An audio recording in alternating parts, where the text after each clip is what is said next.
Cool, man. What you drinking today? Yeah, so I bought this Beavertown Neck Oil IPA. I don't know if you can see it in the light. It's got a pretty cool design, but I don't know. I was at the food section in the Waitrose, and like the can looks really sick, so I bought it, and I'm checking this out. It's like 4.3%, so it's pretty chill. But yeah, that's what I've got today. What are you rocking with? That's super awesome. I'm going for a Belgian beer. I first found out at Brussels Airport, and I gotta say, it's pretty good. My favorite beer. And Leffe. Yeah, yeah. Leffe is good. I've got some good memories from like when I lived in Dubai before uni. Actually, I shouldn't be talking about this, but yeah, that was a great beer, and I've had it a few times when I was over 18. Obviously, at international airports as well, in Poland where it's legal, for example, or like the UK. But it's good. It's good. It's I think 5-6% as well. No. Yeah, I think so. Yeah, it's 6.6, so it's quite a strong beer, but all the That's better. good. It's strong. It's nice. It's nice. It's got a good taste. Like this one, like I said, it's 4.3. It's decent. It's soft. It's really soft. But aside from that, I guess we can start talking about maybe either the budget or the vaccine tracker and see what's happening because we have two topics that we're going to be talking about today. So which one do you want to get started with? Yeah, dude, 100%. Let's have a look at the budget. I'll pop open the little beer. I don't know if you've already opened yours, but Yeah, no, it's in a can. It's in a can, so that is not. Oh yeah, I've started drinking that as well. But you said budget, yeah. couldn't resist. So the yeah, man, I'm a few steps ahead. But yeah, what's been happening is that yesterday, which is Wednesday, today we're filming on Thursday. The UK announced this new budget for the upcoming year, and essentially, sorry, the budgetary outlook for the next few years in terms of like tax freezes, what is happening with different taxes, and in essence, I'll quickly cover some of the big changes which we thought were kind of cool. The government, actually, one of the big issues right now, I don't know, one of the big points of the entire budget thing is that the government is going to guarantee mortgages worth as much as 95% of the home's value. So, that's one thing which a few people sent me the link to that article talking about that specific item on the agenda because it seems like it's something you would have heard, the 12 years ago now, 13 years ago, 15 years ago, with the previous great financial crash. It's very, you've got a problem of productivity and wages perhaps not going up as much as you have wealth going up in terms of mortgage debt or debt itself, right? So you have the nominally priced assets appreciating and people getting more quote unquote wealthy, which is fueled by debt, but their ability to purchase homes, especially with our generation, especially with younger people, we don't necessarily have an increasing ability to purchase these homes, increasingly more expensive homes with perhaps more stagnant wages or productivity levels. So that's a problem which, again, is reflective of just over a decade ago. It's quite weird to hear it. It's, one thing that we can what can be said about history and people learning is the fact that the only thing we learn from history is that we don't learn from history. When it comes to us humans, it's kind of funny. It's weird that at the same time, perhaps I'm missing some of the mechanics. Perhaps it's more of like a headline to get people to purchasing homes and be more confident rather than, well, yeah, the great financial crisis, at least what we saw in this, some of the US with like Fannie Mae and Freddie Mac. I think they were called, in terms of just how accessible purchasing housing was to anyone, really. I know that there's meant to be like ninja loans as well under this headline, like the no income, no job, still buying homes, that kind of stuff. So we'll see how that works out. But I guess we have a decent case study of that. What else? There's corporate tax rises. So the corporate tax is going to be rising to 25%, even though there has been a super deduction for investment specifically. So there's more investment allowances. So even though you're giving with the investment allowances on the one hand, you're taking away back with a higher corporate tax in the end, or corporation tax in the end. So, give and take scenario, I think is just meant to spur investment relative to other business, essentially operations, I don't know, or anything that you can do with capital. You're going to have a better tax optimization strategy available to you by investing rather than other sources of other uses of funds. So yeah, corporate corporate tax, corporation tax, whatever. Rishi Sunak also announced the first 8 locations for the so-called free ports, which are like special economic zones. That reminds me of like China from the 1980s. This is like emerging market stuff, but at the same time, it's great. I guess special economic zones, the more the merrier. You want to have, in my opinion, freer trade, freer movement of goods. With the EU, you had that quite literally amongst the EU members, obviously. So yeah, those special economic zones are going to have tax cuts and some other incentives. And there's just a whole lot more borrowing essentially projected.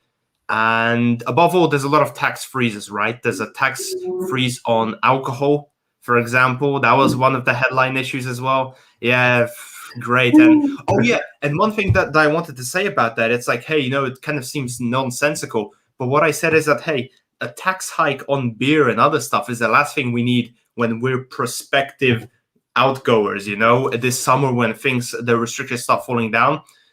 That a tax increase might disincentivize us from going out and spending a lot of money on food and drink.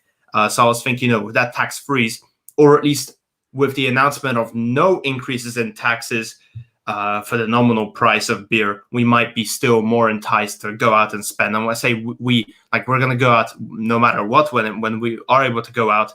But I guess public in general, it kind of makes you ask, like, okay, what's so special about the alcohol duty specifically, right? And I think that could be. I think that's just the lobby. I know that the whiskey lobby from Scotland is one of the strongest in the UK, just because of how much exports they have. They might have been struggling with sales. I'm not actually sure. I'm just speculating here, but because bars aren't open and people don't drink as much, I think it might just be them lobbying. Yeah, no, for sure. Because in the end of the day, with the taxes, that gets passed on to the consumers, right? So it's a cost essentially, and whether the business or the consumer pays that, it still disincentivizes people's purchase of that good. So whether that is from the perspective of lobby groups or like consumers wanting to go out and buy that kind of stuff or whatever, I guess you can have the double. But at the same time, announcing a tax freeze, we'll see how that goes. But the problem with this is the fact that everyone's speaking in nominal terms. Even like Rishi Sunak, when he gave his statement, he said, I quote, "I know the British people don't like tax rises, nor do I." He also said after that, "But I also know they dislike dishonesty even more." Okay, there's not much other use to a politician than dishonesty, really. But the point here is that even though the tax aren't rising, and the tax freezes mean that nominal taxes aren't rising, and that people might be paying not much less in taxes on nominal terms, and therefore might be keeping more of their nominal income. This doesn't then take into account what is happening on real terms, right? Because the problem here is rising inflation and the outlook for higher inflation, which is what central banks and governments are trying to do in terms of reinflating and then inflating essentially the expansion of money, right? The point here is that central banks have upped their target of inflation because it's been underperforming or has been under the long-term average for the past decade. So they want it to notch a bit above. But the point here is that, okay, what does that mean for tax and for earnings? Well, from another article, I'm going to take an example. And I say, quote, "If inflation were to rise 2.5% a year over the next 4 years of the freeze, then someone on a salary of £60,000 would end up paying a total of 3,312 more British pounds in income tax than they would have done," right? Because even though the tax brackets aren't rising, or your taxes aren't rising, your tax-free allowance is also not rising.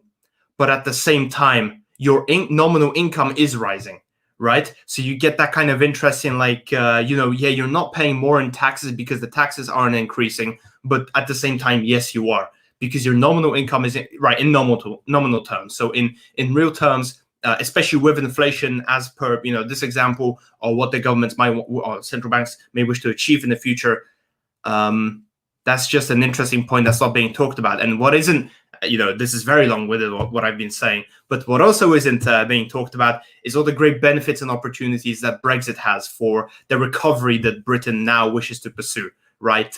Specifically underlying that there is a lack of any. So, yeah. I wanted to comment about that corporate tax rate because I think it's actually very much because of Brexit.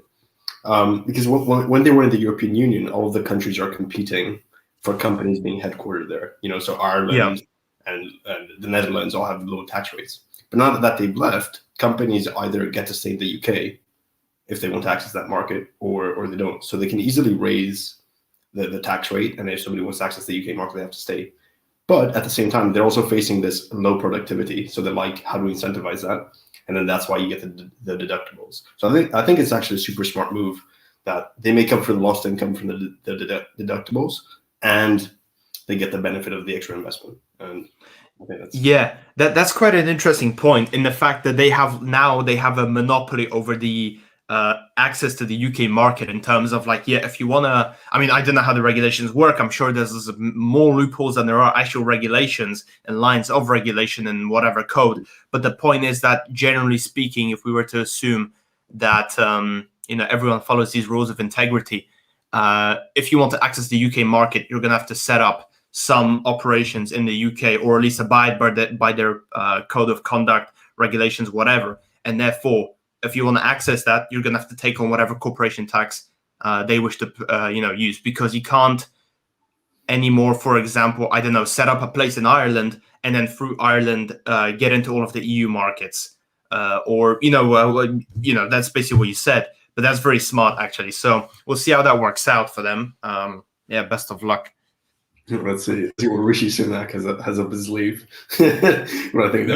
It's funny because that's the thing when it comes to like Brexit opportunities and benefits. Yeah, it's been a benefit for the government in terms of the tax hike.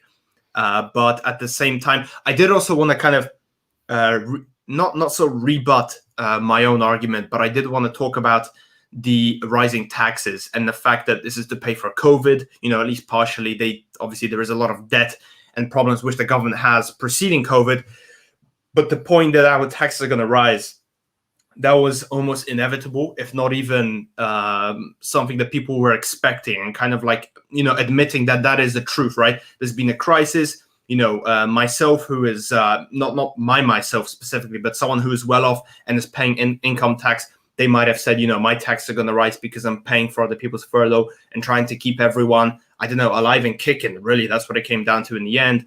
And at the same time, not allow inequality to worsen by what it could have done without all these furlough schemes. So I think it's important to say that when it comes to these tax rises in nominal terms and how the government is actually taxing you in secret, I don't want to say that's okay, but it's right. It's more understandable when it's, you can't just be, my taxes are increasing, I'm therefore very pissed off, right? That's not looking at it completely holistically. And at the same time, I feel like we still need to incorporate a bit of like a communal feel in the world, in our countries, when it comes to helping each other out, fiscal transfers, that kind of stuff, which we've seen.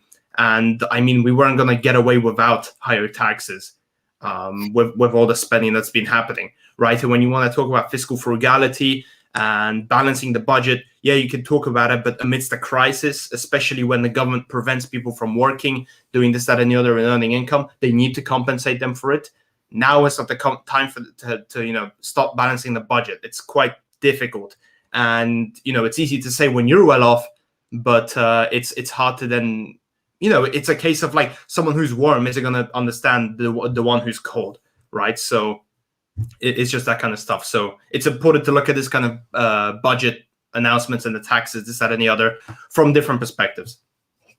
Yeah, I completely agree. And then it's interesting they only targeted the corporates, not the consumers, because that would have killed their electoral chances. So I'm curious to see how they tax consumers more. But I mean, at the end of the day, like the tax is passed usually onto the consumers. So at the end of the day, whoever's purchasing the product, the end consumer, is paying the tax. Usually, if you're working in an industry with a good or service that is more elastic in supply than is in demand, you can essentially pass on the tax more so to the consumer down on the producer.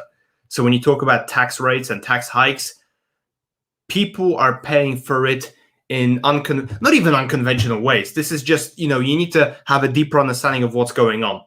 Just because they're not taxing your income or because they're not taxing your cigarettes or alcohol more doesn't mean they're not taxing you.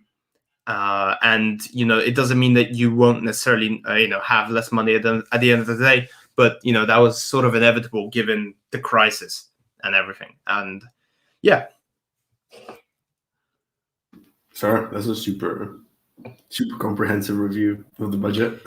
Yeah, I mean, I don't even know. We've been live for like 15 minutes. I feel like I've just been nonstop talking, like barely any stuttering, no nothing, just straight up.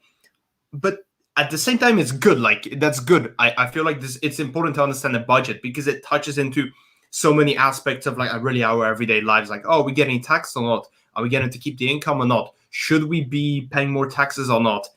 Is there questions? But I think I do pose at least a partial answer, or at least a way of thinking about these questions and answers with what I just said, basically. Yeah, exactly. Let's see. But I'm sure like some more analysis will come out next week, and then we can comment on that because some other people always spot different stuff.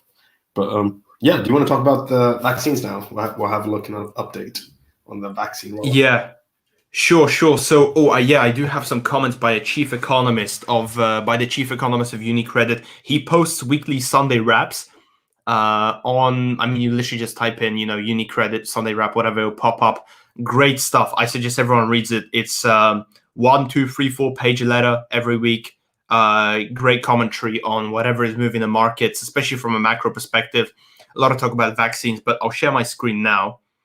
So I can show the vaccine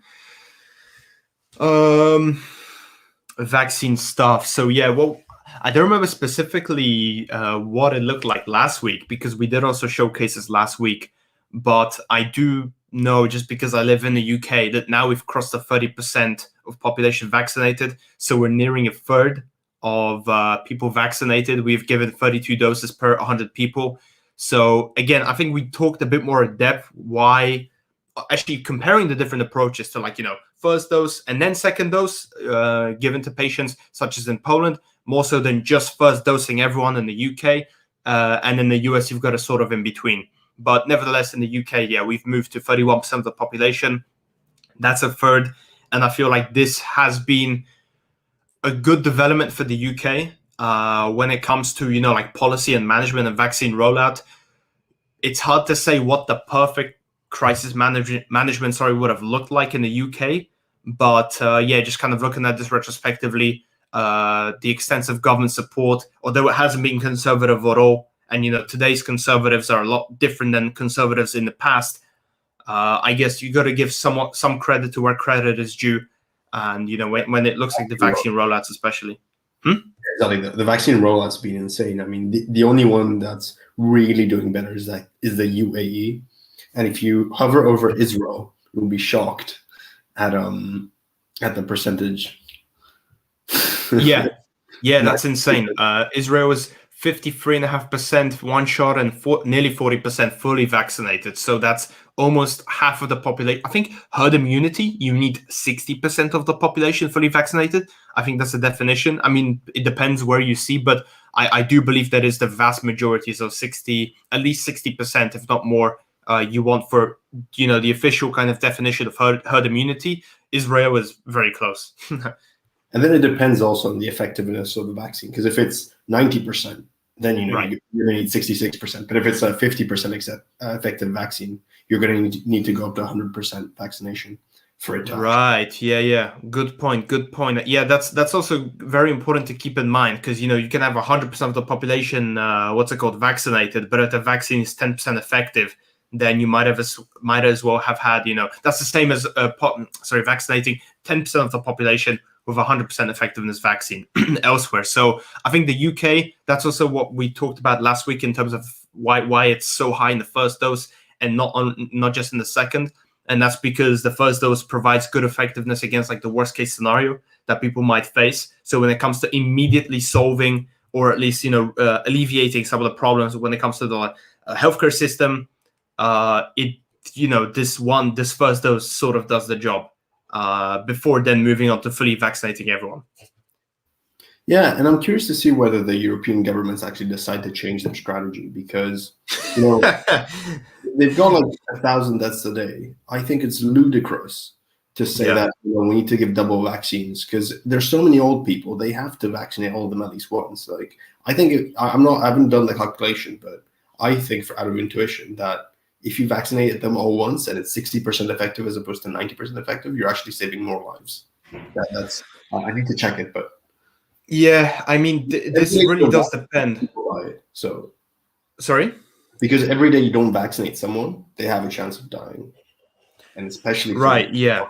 Yeah, So, for sure. I mean, it's horrible, right? I do know that just kind of looking at Poland and the figures, the amount of weekly deaths that you have, or daily deaths, or just deaths, whatever in whatever time period, it is horrible to see the development and how it, at some point caught up and even surpassed the UK. I think it was relatively close in terms of the deaths per, number of deaths a day, even though the UK has, I think, 24 million more inhabitants, especially with.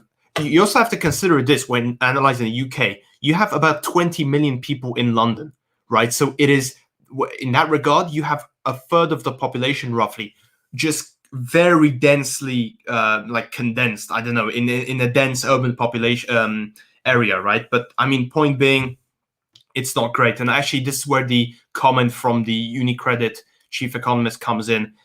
He talked about essentially the vaccination rollout in the UK, for Europe as opposed to the US, I think he talked about, or basically I'll just read it out.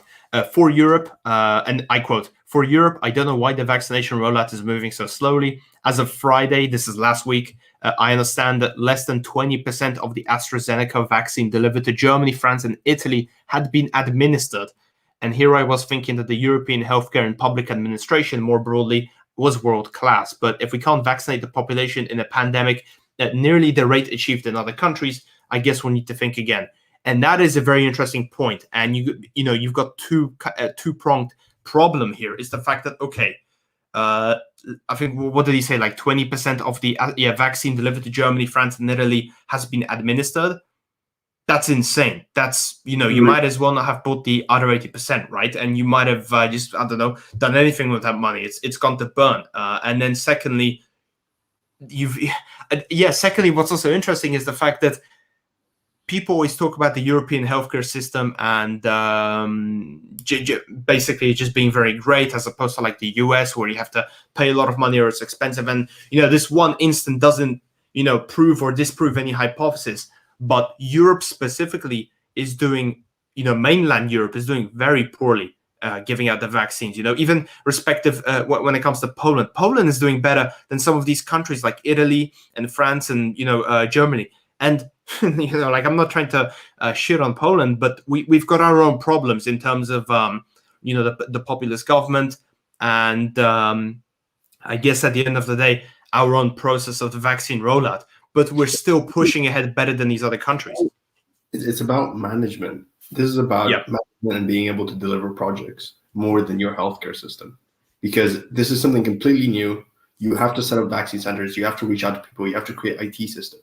And if you don't have a good managerial class that can deliver that, like they have in the UK with their good sourcing and their good planning, then this just kind of shows which countries can actually deliver on projects and which countries aren't very good at developing new projects and infrastructure and all of this.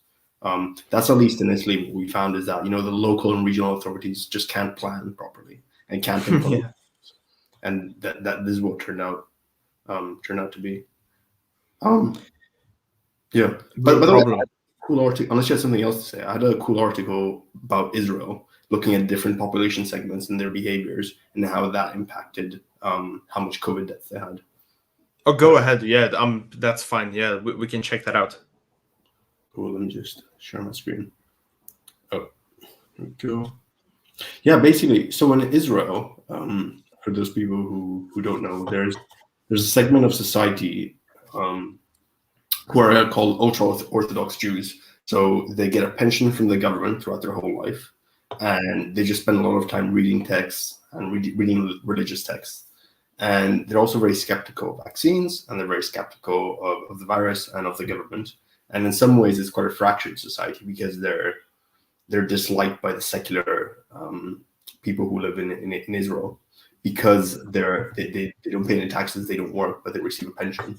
And now with the with the COVID pandemic, they've not respected any of the rules, and they've just spent time continuing meeting. So you can see here in this graphic, in pink, are these communities of ultra-Orthodox, and you can see the difference between the rest of the population, Arabs and non-Haredi Jews, and the Haredi Jews. So the other ones more or less respected the COVID restrictions, but these Haredi Jews have a lot of political capital in Israel. So they completely disrespected and disregarded the COVID restrictions, and the police didn't do anything about it because they had so much political capital.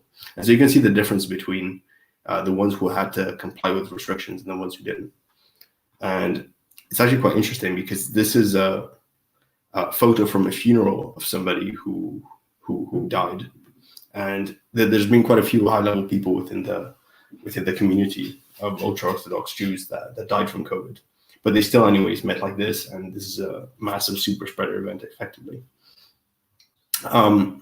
Yeah, and then at the same time, they're also very skeptical of vaccines, so it means that they get a lot more deaths, and they're just a super spreader. I'm just going to see if there's any more. Yeah, sorry, unless you had a comment. Yeah, can you go back to the first graph that you showed with the pickups in the infection rates? There you go. Per 100K. Okay, I see. Now I was wondering because you can see that although those the different groups experience different pickups in essentially infection rates, they experience them at the same time. So although aside from June to August of 2020, you saw as you said, the Haredi Jews picking up more. I mean, yeah, still much more than the other groups, but nevertheless, yeah, no, that's quite interesting data. I guess it'd be interesting to now kind of not quickly, but specifically look at how, yeah, like you said, these different activities and things done by people in general, behaviors, translate into whether or not it causes higher infection, because this is obviously given by 100,000 people, so it's adjusted to a sort of population basis. But yeah, I feel like if certain groups are more kind of involved in like these kind of, like you said, super spreader events, then you will see these this reflected in the infection rates. Because I do know that in general, when it comes to the world, it's not everyone doing a lot of the infecting. It's specific people, or for example, instead of me and you and everyone around us going out and infecting one more person when we get COVID, it's only maybe one in a group of 10 that infects another 4 or 3 or something, right? I'm just getting these statistics out of the thin air, but the point is that there's a uneven distribution of these kind of in how people get infected, and obviously that kind of makes it makes sense when you look at groups who, yeah, like you said, attend more of these super spreader events, or more loosely following restrictions or not following them at all. You'll see more pickups of these infections in these groups. I mean, are these groups specifically very segregated in Israel? Because could there be a lot of cross-contamination in these groups, or do they live in different areas of Israel, or because we saw very distinct patterns in that graph. That's very interesting. I'm not actually sure, but in the article they mentioned that a lot of the Haredi Jews, they all live in a certain neighborhood in Jerusalem. Right.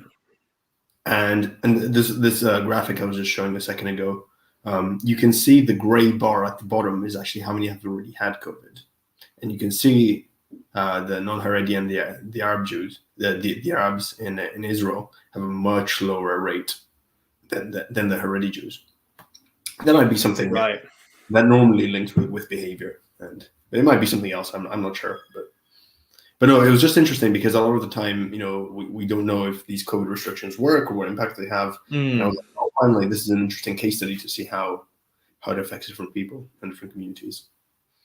That's very interesting, and it's like a good note to keep in mind, because although we're very tired, and that's fully understandable of these restrictions, it's still I feel like it gives you some sort of retribution, at least, to the behavior that you've kind of had over the past year or whatever. Because some people might have still been going out and meeting people, but for example, you and I know that personally I haven't been someone who hasn't been following the restrictions, and specifically I get some feeling, like I said, of retribution for not doing that, for keeping, for example, I don't know, my family, my grandparents safe. So that's a bit of a silver lining, but it's also a good note to end on. It's that, I think, article specifically gives you some decent evidence because it's very distinct, like you said, those divisions or differences specifically of these different groups. Exactly. Yeah, that's absolutely right. And especially when you're living with your parents, you're very careful because you care about them. So that's right. But yeah, this has been super good. I'm glad. Yeah, no, good talk. Good talk. Yeah, and I'm sure next week we'll examine again. We'll look at how the rollout is going. Italy has a new government, so hopefully vaccines are going better with a Draghi government. Let's see how the rest of Europe goes. And Malta is actually imposing new restrictions, so all the restaurants are closing now. Damn. So because the case numbers are coming up. So actually, the UK, you guys might actually do well and be lucky, and you might actually go get to see the rugby at the pub. That's great. So let's see. Awesome. Well, we're gonna find out soon enough, I guess. Exactly. Cool. Thank you, everybody, for watching. We hope you enjoyed it, and see you next week. See ya.